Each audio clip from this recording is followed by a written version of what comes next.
Like we are at the top of the hour, so hello, hello. If you are new here, welcome to my webinar. I'm Laura Goldman. I am the dietitian working with Premier Weight Loss, and I'm happy to host these weekly webinars. Today's topic is breaking weight plateaus with food adjustments and recognizing those plateaus when they may happen to you and how to power through them. So this can be a very hot topic, even if we're on weight loss medications. You'll see very quickly that weight loss plateaus come for almost all of us. So hopefully we can get some insight here. And I might touch on a few points that aren't as widely known. Maybe they'll come as a surprise to you, or maybe you already are well read enough. So I'll be interested to see any feedback you may have. As always, at the very end of this presentation, I will allow some time for you to feel free to hit that Q&A button. If you have any questions about this or another nutrition-related topic, feel free to choose to be anonymous, or you can have your name. I'm happy to answer either way. Just be aware, if you leave your name, I may then say it out loud so you know I'm answering your question. So let's get started.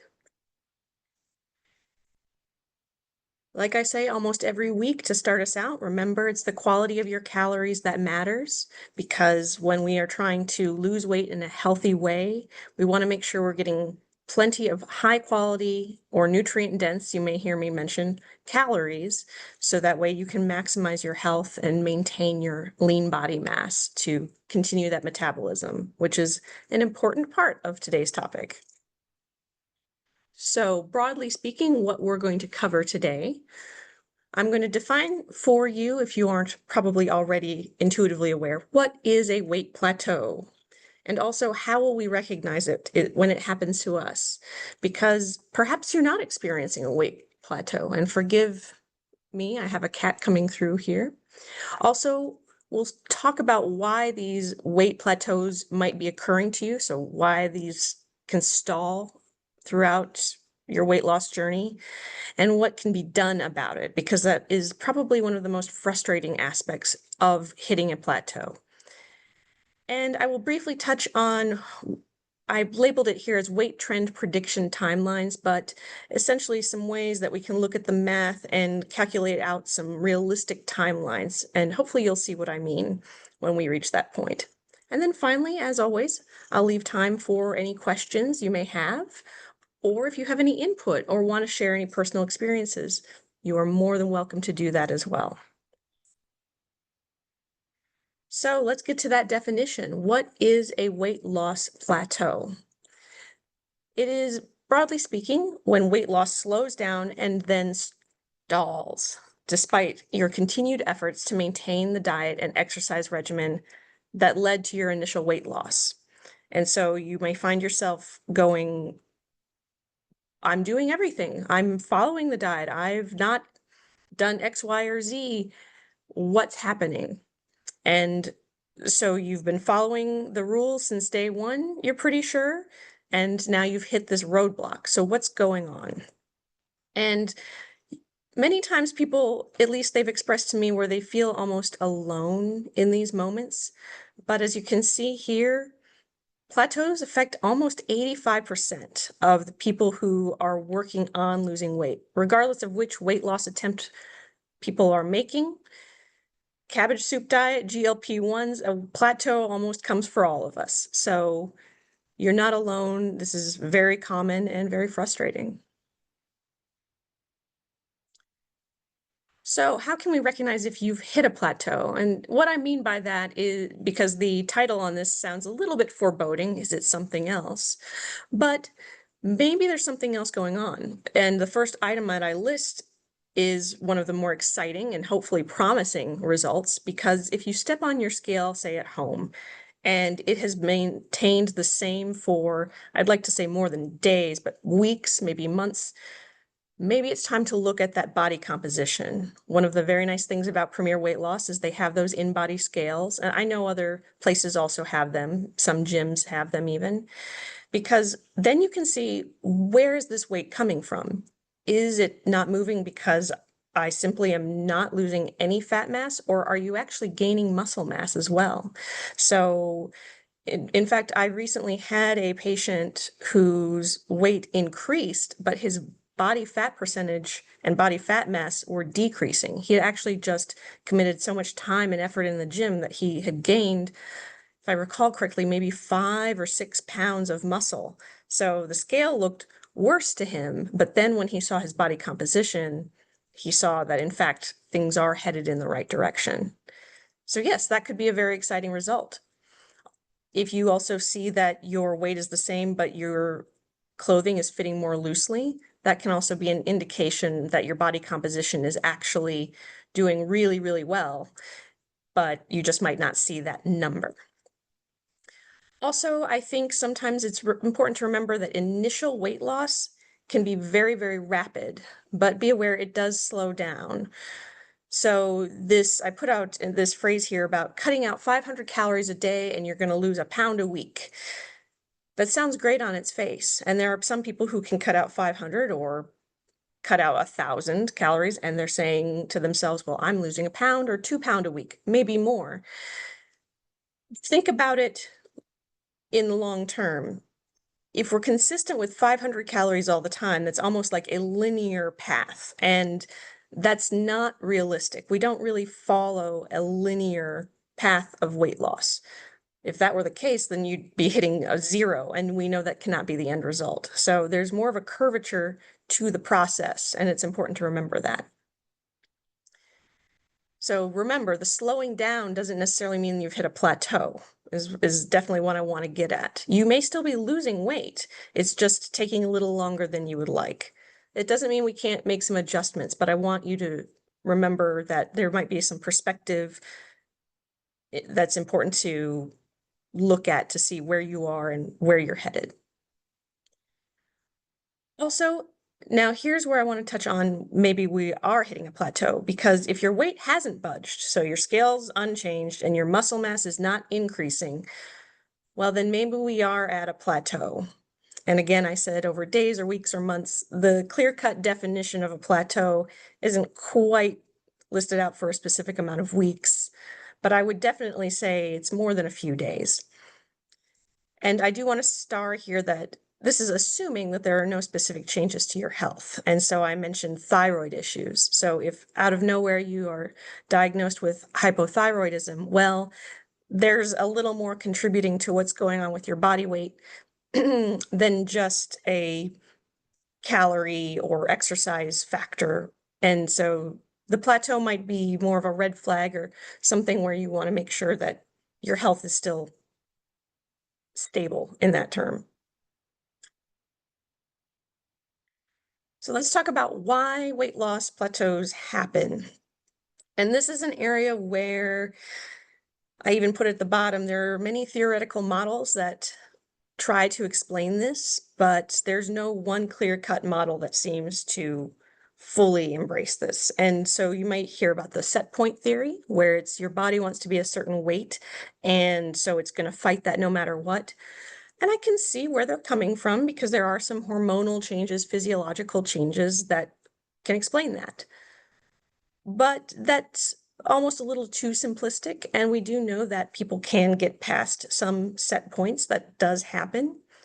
And so there's other theoretical models that I couldn't even begin to start to explain all the minutiae in that. But just remember, they're not all clear cut, so we haven't decided on a singular one. I think, personally speaking, professionally speaking, I think they all sort of hold hands to a degree.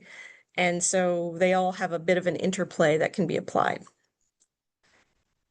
Speaking of, because there are many factors that could be influencing this weight plateau, I would have a feeling that for many of us, it's a bit of an interplay of all of these, although there may be one that's affecting you personally more than others. So, for example, the very first item on this list is when you lose weight. So lower weight equals fewer calories needed. So as you lose body mass, you require fewer calories to exist. And so what I put down here is that your RMR, which means resting metabolic rate. It can also be known as BMR or basal metabolic rate. So you can call it one or the other.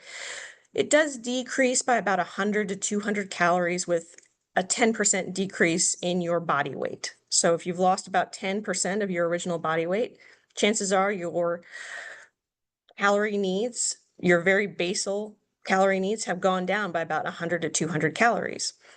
And your total daily energy expenditure, so that's all the calories that your body would use up in a day, that can decrease by about 200 to 300 calories a day.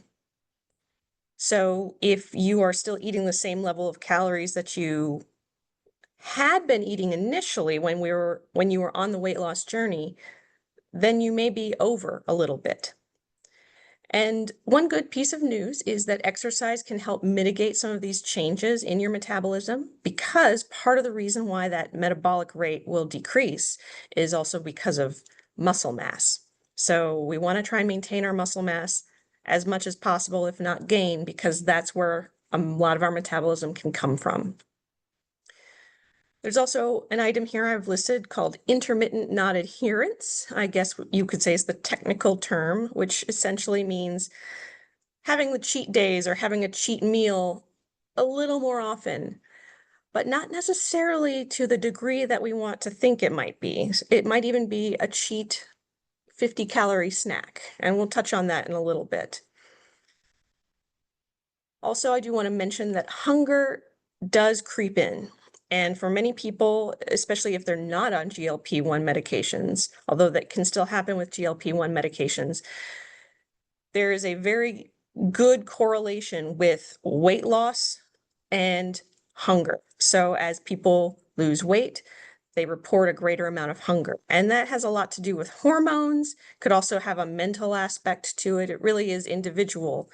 And so some of the hormones that can affect your hunger are things like leptin, which is produced by your fat cells. So as your leptin levels decrease, hunger will increase.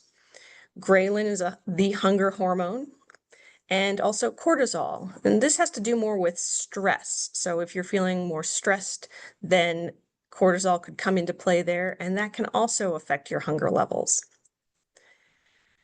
And also, this is somewhat similar to what I was saying above at the very top about metabolic rates, but some area to think about and something to keep in mind is if your weight is stable, so unchanged whatsoever after days of eating, then you are consuming the amount of calories needed to maintain that weight, most likely. So that's why I have this balance, this level balance on the left-hand side in the screen here, because while, again, another sort of theoretical approach to diet and weight maintenance is about calories in and calories out, that comes across as very and overly simplistic, but it is important to keep in mind that calories, if you're gaining weight, then you're eating more calories than your body requires. And if you're losing weight, then you're eating fewer calories than your body requires to be at that weight. So if it's holding steady, then that means you're matching calories and weight sort of right where they are. So again, that's something important to keep in mind, because that may mean that an adjustment to calories is needed. So speaking of adjustments to calories, or how are we going to approach these plateaus? How are we going to get past this? And we want to focus on the things that you can control, because also I will mention metabolism can slow as a result of aging, although not as much as we would want to believe, because it would be very nice to blame that on our age. But it's more about maybe 4 calories difference in over, year to year. And 4 calories isn't a whole lot, so it's hard to put that blame. Granted, that metabolism can change a little more drastically as we hit around past the age of 60, and it has a lot to do with muscle mass, so just keep that in mind as well. So again, if we're focusing on increasing muscle mass, then it can help with some of that aging aspect. But anyhow, yes, let's talk about the things that we can control, because we can't really stop the clock. And so let's look at what is on our proverbial plate. First and foremost, let's reassess our habits. Are we truly still being vigilant with our diet and exercise? Or has anything slipped? And how often? I've told many, many people that we should not aim for perfection, so please know that I am not saying that here either, but just more of a time to take a look within and just say, am I really being the same level of vigilant? And it can be very exhausting to try and put in 100, 110%, if you will, toward it. So again, that's something I understand. But what is slipping? How much? How often? Is it, I'm trying to think, when Girl Scout cookie season comes into play, are we indulging more than we did the first time? Or is it about the same? Try and see what's going on, what's changed. Or are the habits changed because of some change in work and the work-life balance is a little bit thrown off? That's also important to take into consideration. And while reassessing your habits and looking at what's going on, ask yourself, are the calories I'm consuming the same as day one?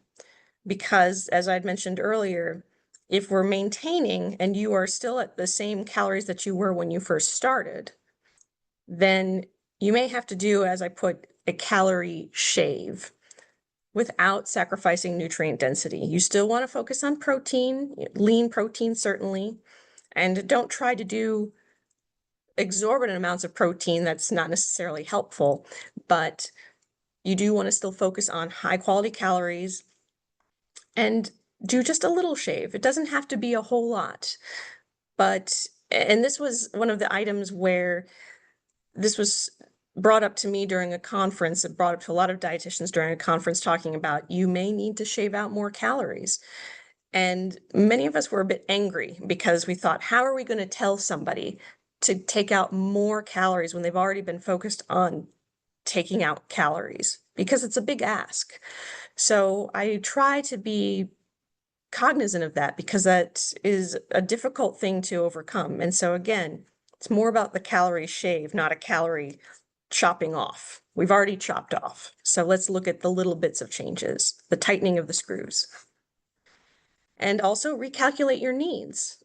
Now, calculating calorie needs is still, there's an error rate there because it's math and getting the exact science to each person for exact amount of needs is costly to say the least. And so we've got some math to help do general ideas, and I'll actually have an example a little bit later on, but calculating out your needs might be helpful, because if you say went from 2,000 calories a day to 1,500, and now you've reached part of your goal weight, but you want to lose 10 pounds more and you feel stuck. Well, then let's see how many calories you need right now to maintain your weight and what would need to change to reach your ultimate goal within a certain time frame. So it's always nice to go back to the drawing board, go back to the math, and see where we are. Also, physical activity, even walking. So I'm not talking about necessarily running a marathon or doing more than what you are able to do. That may need to be increased. So physical activity on its own, there was some research done where by itself, exercise doesn't necessarily lose a bunch of pounds. But what it can do is it can certainly help mitigate some of that hunger. Although, just so you know, a very large amount of exercise can increase hunger. But it can also help adjust for those potential metabolic decreases, because if you're getting in more exercise, and especially if you're gaining muscle mass, you're going to help increase your metabolism. So if you get on the body composition scale and your muscle mass is not changing, be sure to ask your provider about strength training options, because he or she may have some suggestions for what's right for you. I wanted to talk a little bit more about intermittent non-adherence, because one, this was discussed again in a conference with myself and some other dietitians by a presenter that I really enjoyed because he had some very good information, and that's actually the second name here, Dr. Corby Martin. Oh, let me go back here. And he focused on this intermittent non-adherence, where they've observed that weight loss plateaus can occur with a small amount, so very little of non-adherence. And for example, I put here, just eating 150 extra calories a day above your need can lead to a weight gain of 5 pounds in 6 months. And that may not seem like a lot, but I think for many of us, it's not always just 150 extra calories. 150 calories are two small, maybe not small, but 2 chocolates, maybe 2 truffles, if you will. That's not a lot. And so if there are more celebrations coming up, or if we're indulging just a little more than we used to, then that can lead to that slowing of our weight loss trends, stalling, and then potentially weight gain. But I do want to mention here, and I think this is incredibly important, because the term non-adherence almost sounds like I'm doing some finger wagging and saying, you're not doing a good job. It's to be expected. We have birthdays, we have holidays, we have celebrations. I wouldn't expect anyone to have perfect adherence to a diet. And so recognizing that and acknowledging that can help us establish some realistic weight loss trajectories. And this is where I want to give part of the example. So in the paper that Dr. Martin and then Dr. Thomas had touched on, they were actually building a different type of mathematical model to try and account for us being human. And so they were looking at where you can see in these dotted lines, these trajectories of expected weight loss within a certain amount of time. So within 24 weeks for males and females here. And then using the math of perfect compliance to the diet, to potentially some exercise with perfect adherence, where we would expect to see someone's weight. And so somewhere around 89 kilograms to 76 within 24 weeks. Or for females, around 74 to between about 63 kilograms. That's what we would expect. And that's, I think, where people can get hard on themselves, because they say, well, that's what the math would tell me. If you're using some of those tracking devices where you would see what to expect, why didn't I hit my goal? Why didn't I hit my goal in the time frame? Well, because we're human. And so it's now comparing the expected rate of weight loss to what the actual weight with the solid line was. This adherence model was essentially a mathematical model that they were designing to try and help predict what an actual rate of weight loss would look like. And they did a pretty decent job, I would say, because they're approaching some pretty realistic endpoints. But you can see that even though they still lost weight, it was a much slower trajectory, which is okay. But this also helped establish that plateaus may be understandable because of this reason. We're seeing that the trajectory isn't quite what we expect. So let's talk about those weight loss timelines and maybe monitoring them. And just to be clear, I'm not necessarily advocating that anybody follow this. This is something that I do professionally to try and help estimate what people's calorie needs may be if they're interested in knowing that. I try not to hyper focus on numbers, but I think sometimes having some set point ideas can help some people get an idea of what they want to do, where they want to go. And there is no perfect tool that exists, but there are some good ones. And so there is one that I'll show you as an example, and it can show you sort of that trajectory, but also shows this error range, the light blue, because the math tells us one thing, but there may be an error rate just because of a person's body composition or caloric needs, et cetera, et cetera. But this essentially shows you what you can expect if you follow the prescribed calorie amount and where you might fall within. So let's see if I can show an example by sharing a different screen here really fast. So this is the body weight planner that I had a copy of there earlier, and I already had input some pieces of information here. So say we have someone, sex being female, starting weight of 200 pounds. She's 50 years old. She's 5'6". Physical activity level, you can change. 1.6 is sort of a typical, it does describe what you could expect. So 1.6 describes someone who does very light activity at school or work, mostly sitting, which can be most of us. And then maybe moderate physical activity at least once a week, walking, cycling. And so this can be changed. All of these can be changed. And say her goal weight is to be 180 pounds in 6 months. You can change this, although they do have some guidelines. If you said, I want to reach a certain amount in 5 days, they'll say, not happening. And you can also put in weight, physical activity changes, which also it can talk you through that. About, I plan to add light walking, medium walking, etc., swimming, for example, for X number of minutes, certain amount of times per week or month or day, etc., just to see what you might need depending. And so to reach your goal of 180 pounds in 6 months, you should get in about 1,900 calories a day.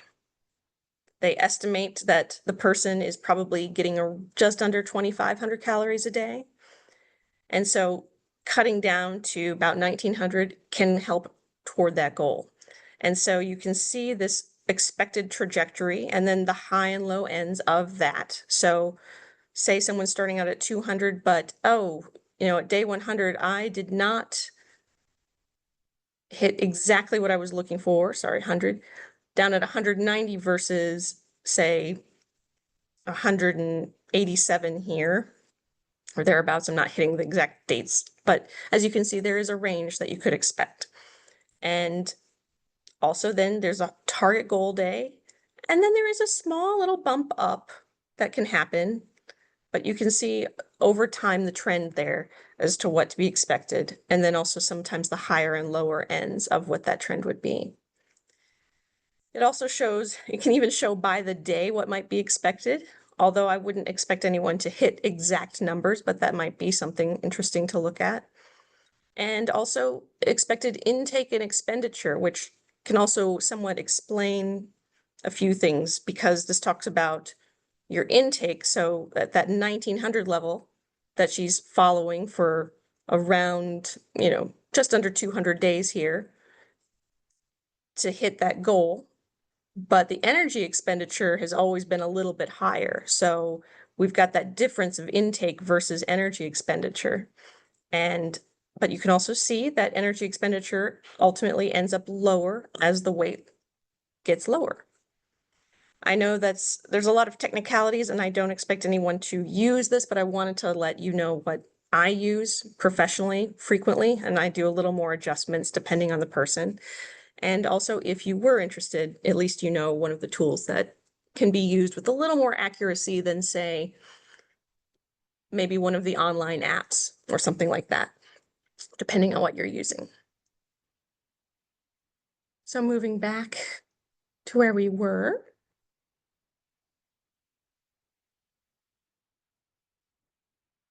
So to put this together, again, hitting a weight loss plateau, is a common occurrence, but be aware it can be overcome.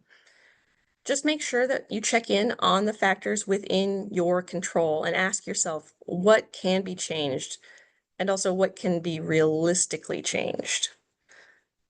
And as always, make sure you still focus in on the quality of your food.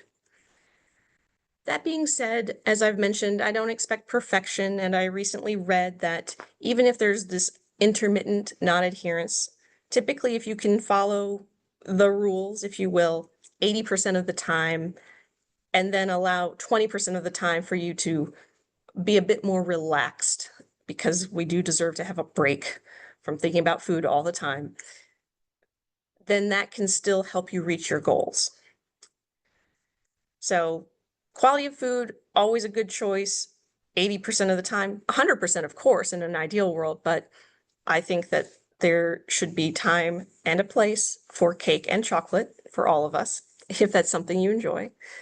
And then when in doubt, or if you still feel confounded or concerned, ask for help. And by that, I mean reach out to the staff at Premier Weight Loss. They're there to help you and guide you. I'm here and happy to help more in depth and on an individual level if you feel you need it. And we're there to offer our support and our advice and give you some ideas or maybe some tools on what to work with next.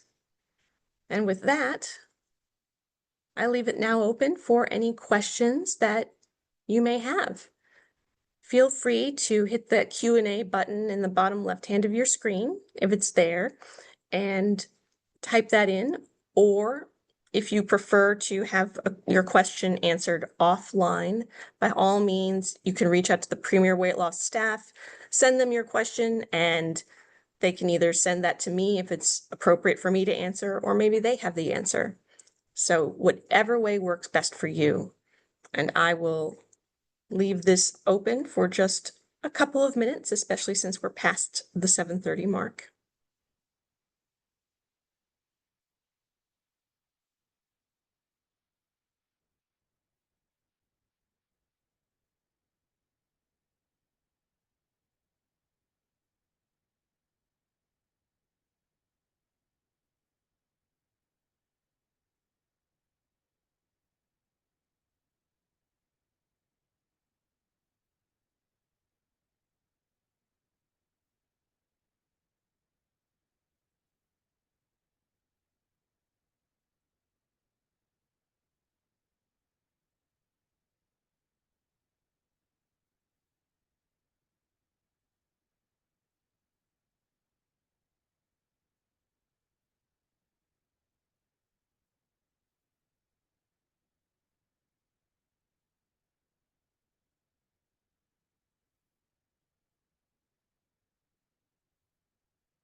And all right.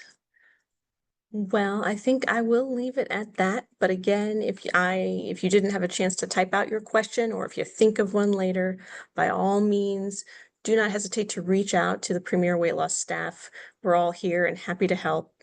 I hope you found this informative, if not a little thought-provoking, and I hope to see you again next week, where there will be a little more conversation about metabolism and some of the factors that affect it.